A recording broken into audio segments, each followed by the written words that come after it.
Shalom, sudah kita tadi selesai mendengarkan sebagian daripada firman Tuhan yang bertemakan kasih karunia yang menyelamatkan. Ya, jelas kita sekarang tahu bahwa untuk menjadi seorang Kristenan sangatlah mudah. Tetapi mau menjadi seorang pengikut Kristus yang benar-benar beriman, percaya, dan menjadikan Kristus dalam kehidupannya itu sangat susah. Demikian juga keselamatan itu sendiri sangatlah mahal. Nah, sebelum kita menutup ibadah ini, kira-kira ada yang mau bertanya? Silakan. Iya, pendeta, apakah seseorang yang sungguh-sungguh percaya dan beriman kepada Kristus pasti mendapat jaminan keselamatan itu? Iya. Sebelumnya kita garis bawahi dulu, sungguh-sungguh percaya dan sungguh-sungguh beriman. Seseorang yang sungguh-sungguh percaya dan sungguh-sungguh beriman dan hidupnya mencerminkan Kristus di dalam kehidupannya, maka saya katakan sudah mendapat jaminan keselamatan. Saya pernah bertanya kepada beberapa teman di luar Kristen. Saya tanya, bagaimana supaya kamu bisa masuk surga? Dia berkata, ya kalau mau masuk surga kita harus berbuat baiklah. Saya bertanya kepada dia, bisakah kamu tiap jam, tiap detik, tiap hari berbuat baik? Tidak bisa. Kamu berbuat baik sekarang, bisa nggak menutupin perbuatan dosa kamu yang lalu? Tidak bisa juga. Terus gimana dong kamu bisa masuk surga? Terus aku bertanya, apa yang harus kamu lakukan supaya bisa masuk surga? Prosesnya bagaimana? Terus bagaimana finalnya supaya kamu bisa masuk surga? Apa bukti tertulisnya? Tidak ada katanya. Dan saya pernah bertanya kepada rekan yang lain lagi. Dia juga menjawab yang hampir mirip.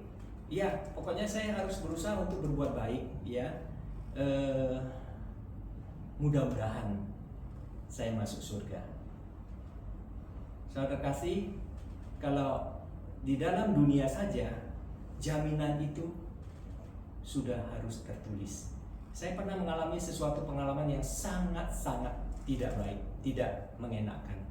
Ketika saya membeli satu elektronik yang cukup mahal. Pada saat saya membeli, dengan bergebu-gebu, orangnya berjanji, nanti kalau you pakai ada masalah apapun, tenang, saya akan perbaiki. Ya, bawa ke sini saja. Selang berapa bulan saya pakai, ternyata udah rusak. Apa yang saya lakukan? Saya datang kepada dia. Nggak ada lagi di sana. Saya baru teringat, iya ya, saya waktu itu tidak teliti. Saya tidak tahu kalau di sana tidak ada garansi atau jaminan tertulis.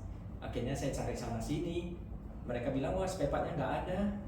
Dengan berat hati, barang elektronik ini saya offerin kepada sopir saya. Sopir saya sendiri juga tidak mau terima, karena dia bilang untuk apa saya nggak bisa pakai, akhirnya dibuang. Ya, dunia saja menghendaki ada satu jaminan tertulis, apalagi jaminan keselamatan. Kalau jaminan keselamatan hanya sebatas mudah-mudahan, sebatas mungkin, alangkah bahayanya ya. Kita bersyukur sebagai orang Kristen yang sungguh-sungguh percaya, menerima Kristus sebagai juru selamat, menerima penebusannya. Hari ini saya berkata bahwa jaminan keselamatan itu sudah ada. Untuk lebih jelas mengenai jaminan keselamatan ini, saya mohon kesediaan dari Sis untuk membacakan Matius 25 ayat 31 sampai 46 supaya kita mendapat gambaran jelas. Silakan Sis. Baik, demikian firman Tuhan Matius 25 ayat 31 sampai dengan 46. Penghakiman terakhir. Apabila Anak Manusia datang dalam kemuliaannya dan semua malaikat bersama-sama dengan Dia, maka ia akan bersemayam di atas tahta kemuliaannya.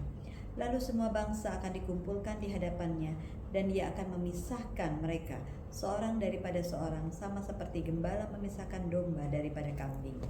dan ia akan menempatkan domba-domba di sebelah kanannya dan kambing-kambing di sebelah kirinya. Dan raja itu akan berkata kepada mereka yang di sebelah kanannya, "Mari, hai kamu yang diberkati oleh Bapakku, terimalah kerajaan yang telah disediakan bagimu sejak dunia dijadikan. Sebab ketika aku lapar, kamu memberi aku makan. Ketika aku haus, kamu memberi aku minum.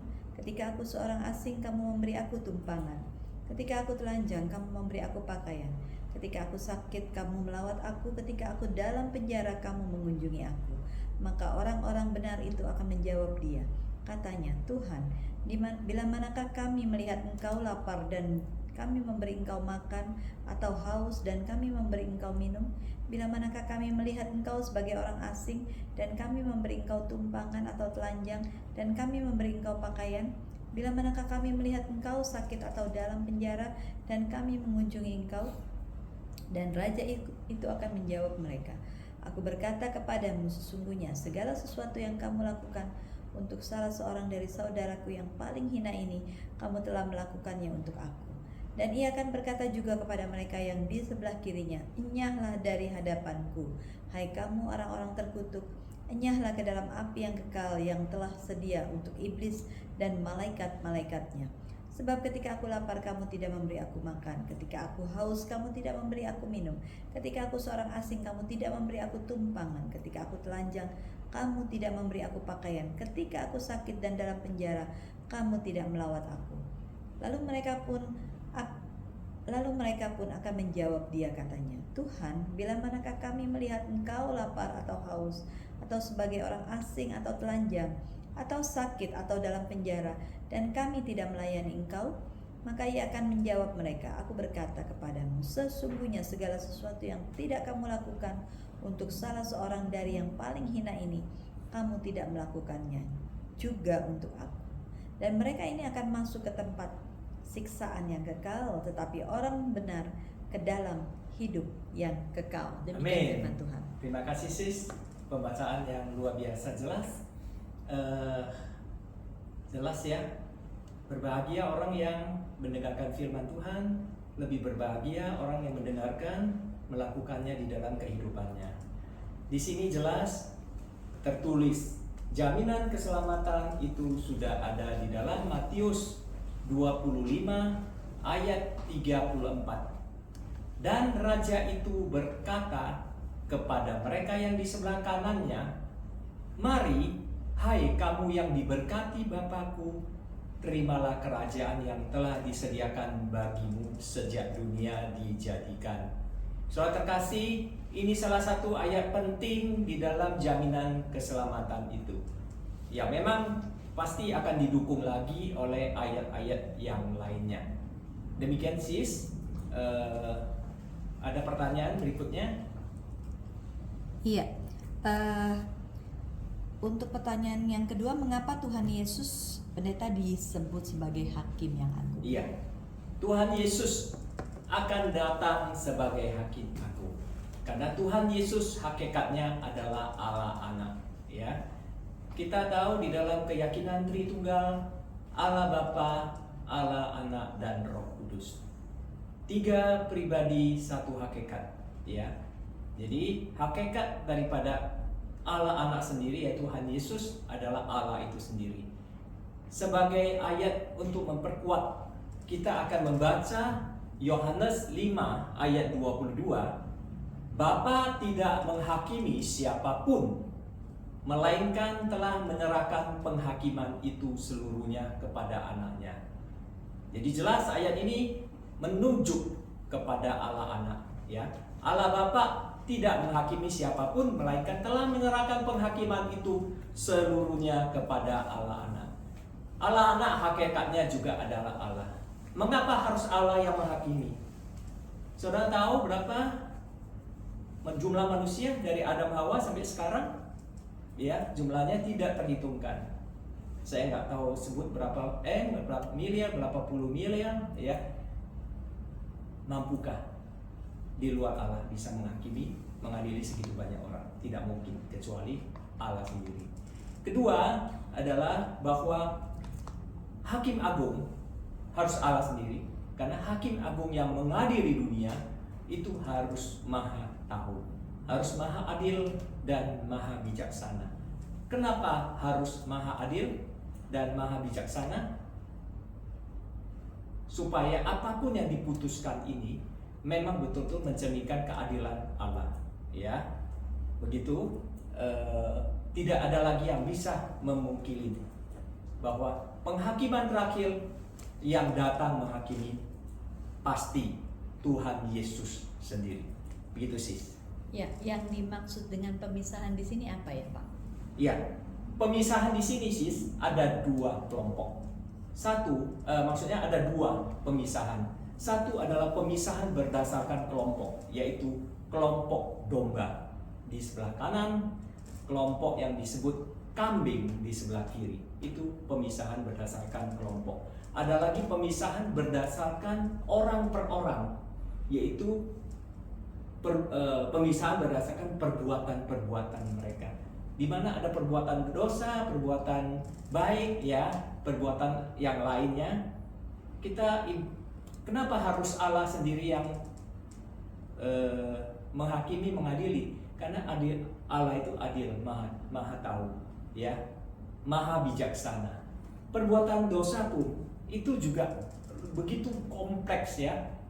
Perbuatan dosa seseorang itu tidak boleh disamaratakan, ya. Seorang bisa membunuh, benar ya, membunuh.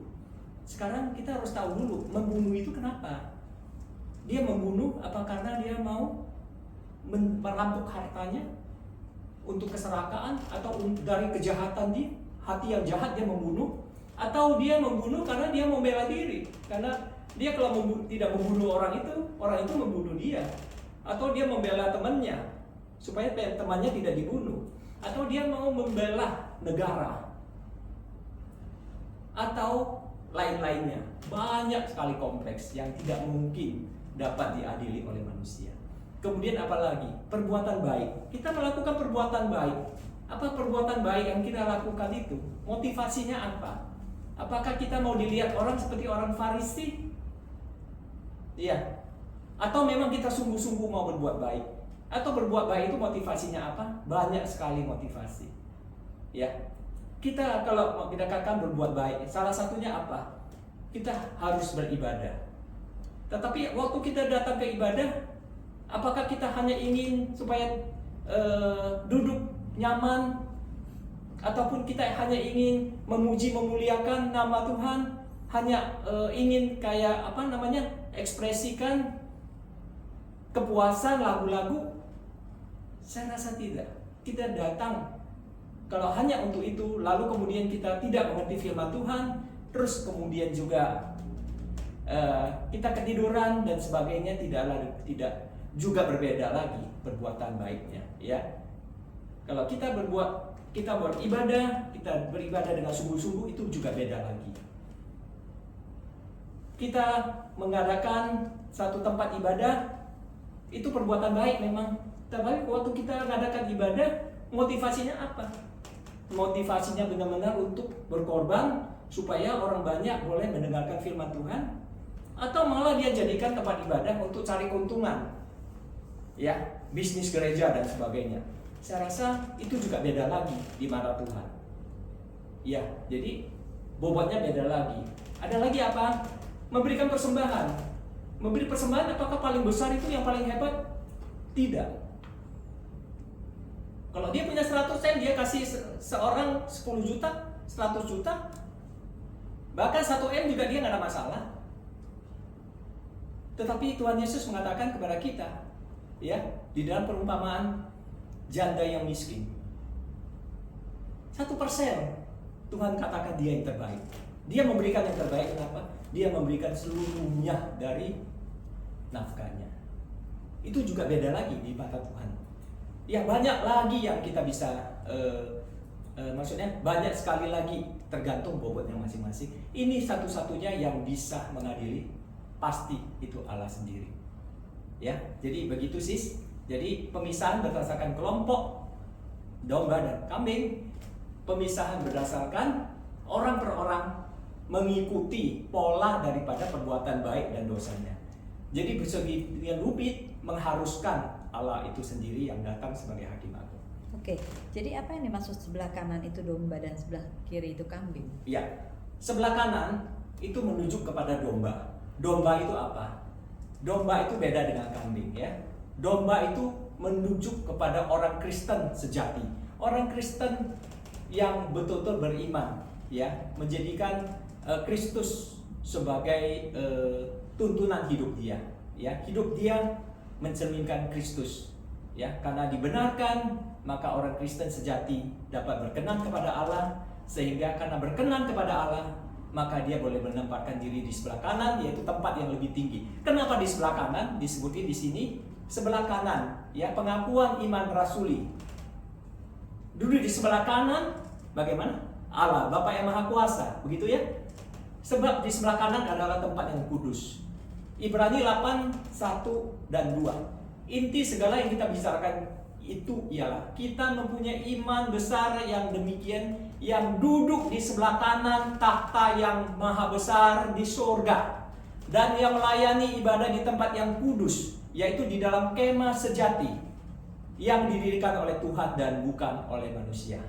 Kita bisa baca juga dalam Ibrani pasal 1 ayat 3 ya. Apa yang dimaksud dengan kambing? Ya, tadi domba, sekarang kambing. Kambing menunjukkan kepada orang-orang terkutuk. Kristen KTP, Kristen yang tidak bertobat ya. Orang Kristen atau orang non-Kristen, orang yang hanya mengaku-ngaku orang Kristen tetapi tidak benar-benar beriman kepada Kristus. Ya, di situ dijelaskan di dalam Yohanes 3:18 ya, karena setiap orang yang tidak percaya kepada Yesus, ya, sekali lagi, karena setiap orang yang tidak percaya kepada Yesus akan dihukum. Oleh karena terkutuk, maka hidupnya tidak berkenan kepada Allah, sehingga harus menempatkan diri di sebelah kiri. Sebelah kiri adalah tempat yang paling rendah, sebelah kanan adalah tempat yang paling tinggi di hadapan Tuhan. Begitu. Baik, untuk Sudah jelas sih tadi? cukup jelas, Pendeta. Terima kasih. Untuk selanjutnya pertanyaan, dengan demikian apakah orang Kristen yang benar-benar percaya dan beriman itu tidak akan diadili dan dihukum? Ya, pertanyaan yang sangat luar biasa karena ini harus kita ketahui bersama. Orang percaya dan orang yang tidak percaya semuanya akan diadili. Ya, sekali lagi, orang percaya dan orang yang tidak percaya semuanya akan diadili. Ya, karena semua orang sesuai dengan Roma, Paulus berkata semua orang sudah jatuh dalam dosa. Semua manusia sudah jatuh dalam dosa dan sudah hilang kemuliaan Allah. Jadi memang pada dasarnya semua orang sudah berdosa. Ya, jadi semua orang pasti diadili. Jadi orang percaya, orang tidak percaya pasti diadili. Kita lihat ya supaya tidak ragu. Yohanes 5:28-29. Janganlah kamu heran akan hal itu, sebab saatnya akan tiba bahwa semua orang yang ada di dalam kuburan akan mendengar suaranya, dan mereka telah berbuat baik akan keluar dan bangkit untuk hidup yang kekal, tetapi mereka yang telah berbuat jahat akan bangkit untuk dihukum. Roma 14 ayat 10. Tetapi engkau, mengapakah engkau menghakimi saudaramu, atau mengapakah engkau menghina saudaramu? Sebab kita semua harus menghadap tahta pengadilan Allah. Ya, satu lagi yang lebih menarik adalah 2 Korintus 5 ayat 10. Sebab kita semua harus menghadap tahta pengadilan Kristus, supaya setiap orang memperoleh apa yang patut diterimanya sesuai dengan apa yang dilakukan dalam hidupnya, baik atau jahat. Ya, sekali lagi, baik atau jahat. Begitu, sis. Ya, baik. Untuk pertanyaan selanjutnya, yang tadi masih belum dibacakan tuh Pak, ada kalimat yang segala sesuatu yang kamu lakukan kepada. Oh, mungkin sis, sebelumnya saya mau lengkapin dulu ya, maaf ada yang ketinggalan. Orang percaya, orang tidak percaya pasti tetap diadili. Tetapi sis, ya ini yang penting ya, maaf tadi agak ketinggalan. Orang percaya memang dihakimi, tetapi tidak mungkin dihukum. Ya, orang percaya diadili, tetapi tidak mungkin dihukum.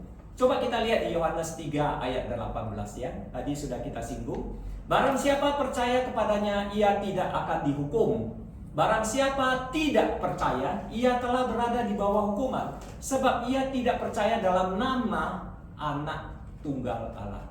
Yohanes 5 ayat 24, aku berkata kepadamu, sesungguhnya barang siapa mendengar perkataanku dan percaya kepada Dia yang mengutus aku, ia mempunyai hidup yang kekal dan tidak turut dihukum, sebab ia sudah pindah dari alam maut ke dalam hidup. Dalam hal ini adalah hidup yang kekal, ya. Roma 8 ayat 1, ya. Demikian sekarang tidak ada penghukuman bagi mereka yang ada di dalam Kristus Yesus.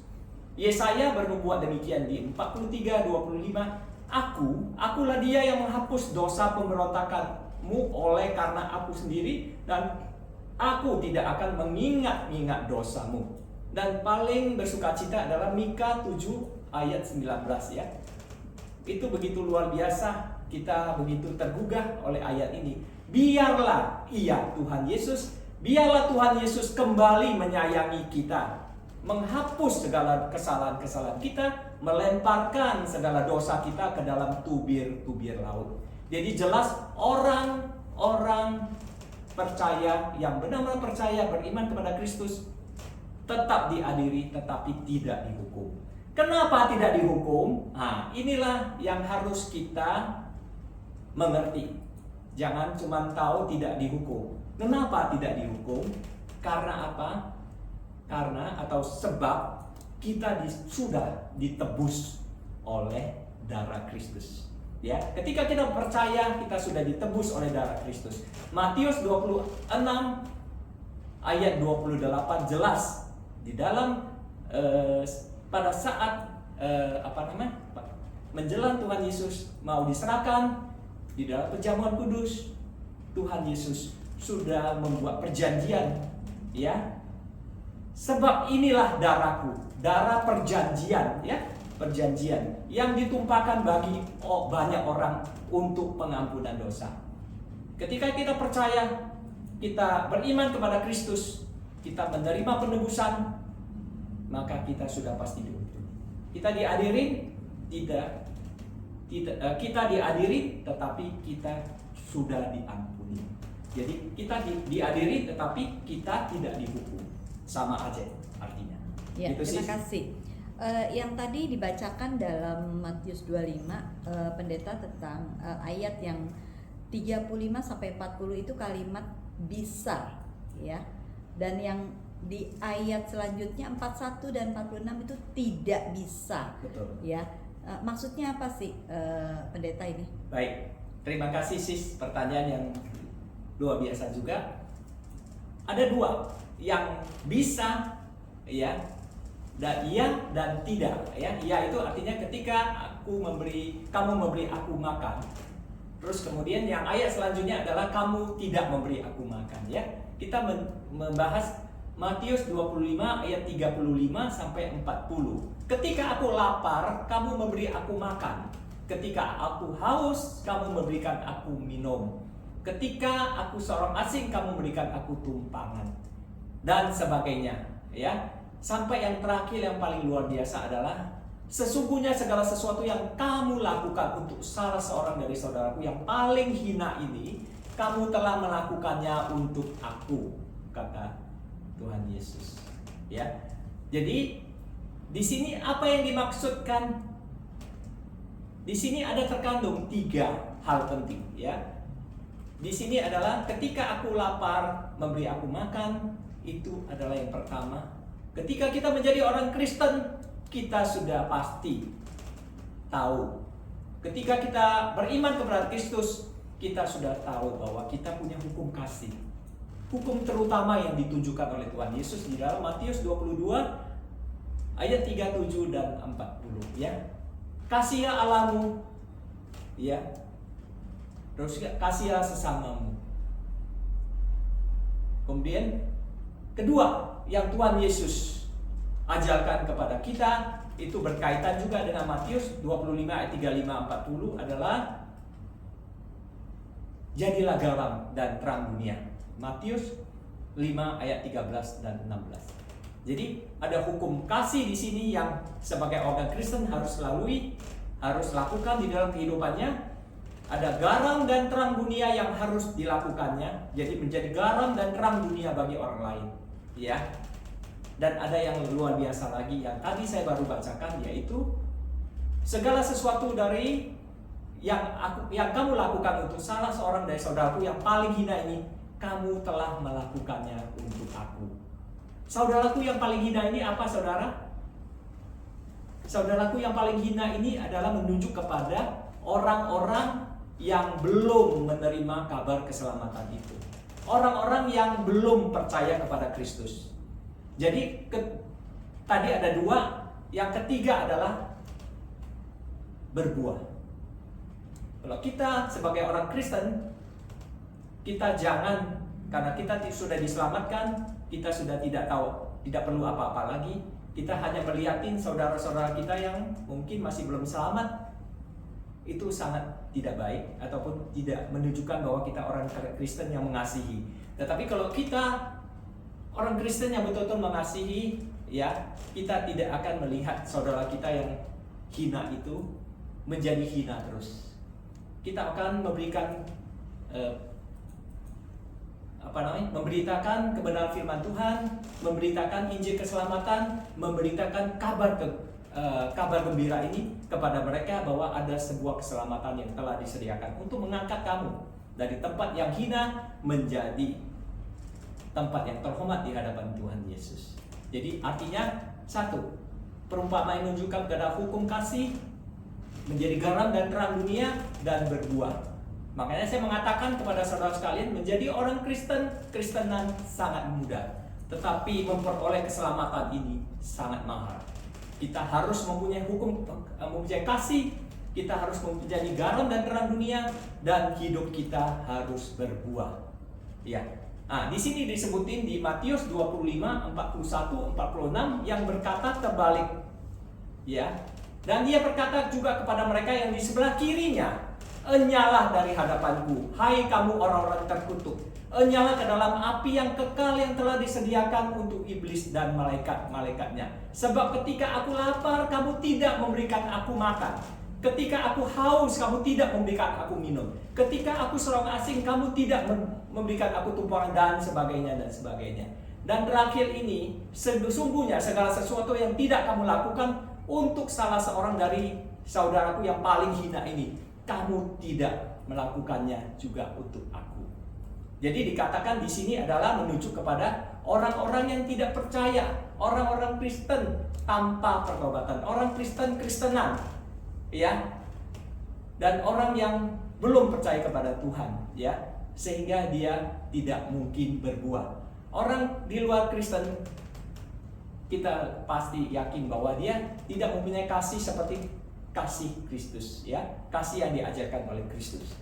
Ya, ajaran di luar Kristen memang ada kasih, tetapi kasihnya bukan kasih yang diajarkan oleh Kristus. Jelas ya, sis? Kedua adalah bahwa mereka tidak mungkin bisa menjadi garam dan terang dunia. Dan juga ketiga yang paling kita khawatirkan ataupun kita sedih adalah mereka tidak mungkin berbuah, ya. Yohanes 15 ayat 6, "Barang siapa tidak tinggal di dalam aku, ia dibuang keluar seperti ranting dan menjadi kering, kemudian dikumpulkan orang dan dicampakkan ke dalam api lalu dibakar." Ya. Yohanes 8 ayat 24, "Karena itu tadi aku berkata kepadamu bahwa kamu akan mati dalam dosamu. Sebab jikalau kamu tidak percaya bahwa akulah dia, kamu akan mati dalam dosamu." Artinya saya mengatakan dengan tegas hari ini, dengan berani saya mengatakan bahwa orang di luar Kristen, orang yang tidak percaya kepada Kristus, pasti akan mati dalam dosanya. Ya, jadi jelas ya. Jadi sis, mungkin ada pertanyaan satu lagi. Ya, yang terakhir, pendeta, bagaimana sih kita harus bisa terus bertumbuh? Baik. Nah, untuk boleh kita bertumbuh terus, kita perlu, ya, berbuah. Kita perlu hidup yang berbuah, yang terkoneksi dengan sumbernya, ya. Seperti kalau kita ini lampu ini hidup terus, ya. Kita sekarang banyak lampu menerangi kita. Kita mau lampu ini hidup. Bagaimana kita lakukan adalah supaya lampu ini hidup terus. Kita harus terkoneksi dengan sumbernya. Sumber tenaganya apa? Listrik. Listrik itu apa? Generator. Kita harus terkoneksi dengan sumbernya. Demikian juga di dalam kekristenan kita. Kalau kita mau terus berbuah, maka kita harus terkoneksi dengan sumbernya, itu Tuhan Yesus sendiri. Kalau kita tidak koneksi dengan sumbernya, maka berbuah kita tidak akan abadi. Kita hanya melakukan berbuah di mana kita mungkin dapat lakukan, tapi tidak akan melakukannya dengan konsisten. Tapi kalau kita koneksi kita terhadap Tuhan terus menerus di dalam kehidupan kita, maka kehidupan berbuah kita adalah satu komitmen yang kita lakukan terus menerus untuk kemuliaan nama Tuhan. Kita sering mendengar Soli Deo Gloria, yaitu segala kemuliaan hanya untuk nama Tuhan Yesus. Yohanes 15 ayat 1 dan 5 ini jelas juga berkata, "Akulah pokok anggur yang benar dan Bapakkulah pengusahanya. Setiap ranting padaku yang tidak berbuah dipotongnya, dan setiap ranting yang berbuah dibersihkannya, supaya ia lebih banyak berbuah. Kamu memang sudah bersih karena firman yang telah kukatakan kepadamu. Tinggallah di dalam aku dan aku di dalam kamu. Sama seperti ranting tidak dapat berbuah dari dirinya sendiri kalau ia tidak tinggal pada pokok anggur. Demikian juga kamu tidak berbuah jikalau kamu tidak tinggal di dalam aku. Akulah pokok anggur dan kamulah ranting-rantingnya. Barang siapa tinggal di dalam aku dan aku di dalam dia, ia berbuah banyak. Sebab di luar aku kamu tidak dapat berbuat apa-apa." Sebagai penutup, ya, kita bersukacita sekali, ya, mempunyai Tuhan yang begitu memberkati kehidupan kita asalkan hidup kita berbuah. Kita lihat dari Yohanes 15 ayat 7 dan 8. Ini janji Tuhan yang luar biasa yang kita harus amini di dalam kehidupan kita semua. Bahwa jikalau kamu tinggal di dalam aku, kata Tuhan Yesus, dan firman-Ku tinggal di dalam kamu, mintalah apa saja yang kamu kehendaki dan kamu akan menerimanya. Dalam hal inilah Bapa-Ku dipermuliakan, dan yaitu jika kamu berbuah banyak. Dengan demikian kamu adalah murid-murid-Ku. Jadi kalau kita bisa berbuah di dalam kehidupan kita, ya, maka berkat Tuhan akan memenuhi hidup kita. Ya, berkat Tuhan apa saja, bukan hanya melulu materi, tapi berkat kesehatan, ya, berkat penyertaan Tuhan, memberikan kita jalan keluar, memberikan kita hikmat, ya, juga memberikan kita kelancaran di dalam pekerjaan kita, sehingga memberikan kita finalnya adalah memberikan kita berkat, di mana kita boleh memperoleh hidup yang baik di hadapan Tuhan. Oleh karena itu, saudara sekalian, di saat yang berbahagia ini, mari kita jangan ragu, ya. Kalau kita mau mendapat jaminan keselamatan ini, kita harus berbuah. Kita harus berbuah. Berbuah bagaimana? Kita harus jangan ragu-ragu. Jangan punya kebimbangan. Jangan punya ketidakberanian untuk terus memberitakan firman Tuhan. Untuk terus mengabarkan kabar keselamatan itu kepada semua orang yang belum diselamatkan. Supaya mereka boleh memperoleh keselamatan itu. Dengan demikian, satu orang saja yang boleh bertobat, maka seluruh surga akan bersukacita. Saya katakan sekali lagi, satu orang saja bertobat, seluruh surga bersukacita. Jadi mari semuanya kita berlomba-lomba berbuah untuk Tuhan, ya, mengabarkan Injil keselamatan, Injil kabar baik ini, supaya saudara kita semua, siapa yang ada di rumah kita, kita injilin. Semua ada di dalam kantor kita juga injili, karena dia itu adalah sahabat, ya, kolega kita. Siapapun yang ada di dalam masyarakat yang kita temuin, kita boleh injilin, ya, karena mereka juga patut mendapat keselamatan, ya. Saudara kita, teman-teman kita, kolega kita, ya, semuanya kita harus pastikan mereka menerima Injil keselamatan yang Engkau sampaikan. Bagaimana mereka boleh menerima Kristus itu bukan urusan kita, tetapi tugas kita adalah memberikan buah kepada mereka. Buah mereka itu mereka makan atau tidak, mereka mau menerima atau tidak. Saya yakin Roh Kuduslah yang akan bekerja, ya. Di dalam diri kita Roh Kudus bekerja, di dalam diri mereka juga Roh Kudus akan bekerja. Dan jangan lupa yang terakhir saya katakan bahwa karunia kasih, ya, banyak yang terpilih, tapi belum tentu. Banyak yang terpanggil, maaf, belum tentu semua terpilih. Demikian kiranya firman Tuhan ini memberikan kita kekuatan untuk terus berbuah untuk kemuliaan Tuhan. Terpuji namamu Tuhan Yesus yang sudah memberikan kita jaminan keselamatan ini. Terpuji namamu, haleluya, amin.